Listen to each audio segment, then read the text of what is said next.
from the Penn Libraries.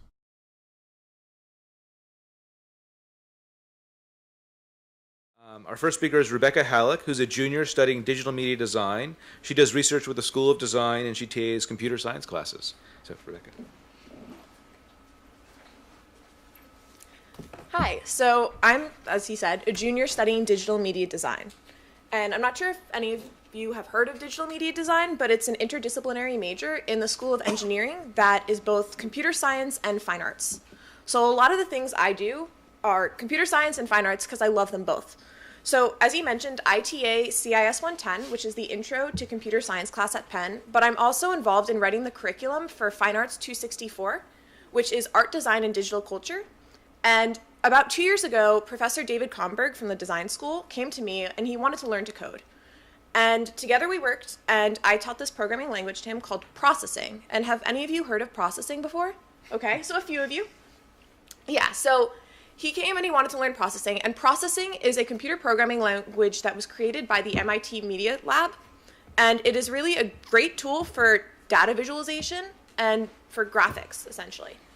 And what we did is we worked and we integrated it into this fine arts curriculum. So the first thing is, processing is a programming language, and while it is a tool for fine arts, it is a language, and there's a large learning curve. So our first problem and our first task was, how do we get these design students to want to learn to code? And that was a little bit challenging at first. So together we worked and we created it. So I'm going to talk a little bit about the project that we work on and that the students are now doing. So this has been now for 4 semesters, and we've really worked on perfecting it and making it a really great tool for these designers to use. So the project starts out with each student has to collect some type of data.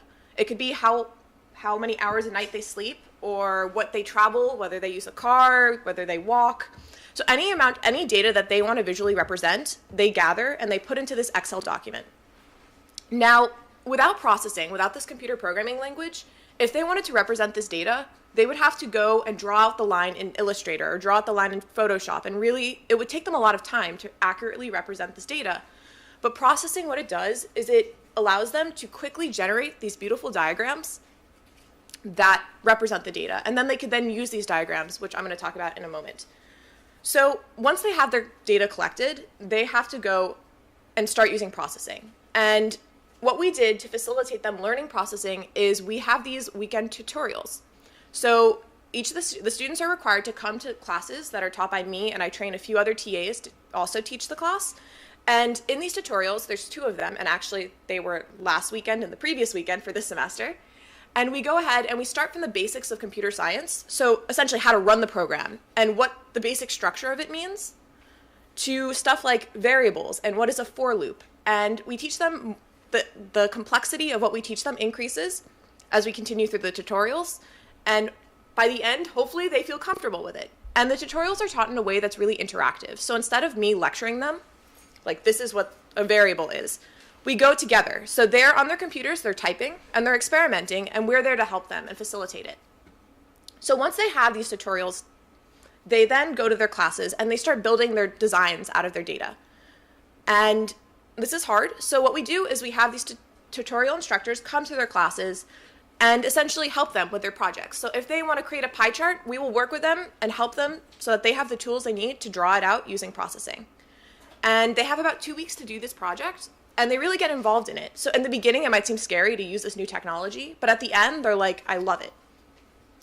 So once they have these beautiful designs from this processing environment, they go ahead and do the fun part of the assignment, which they love, which is building something from it.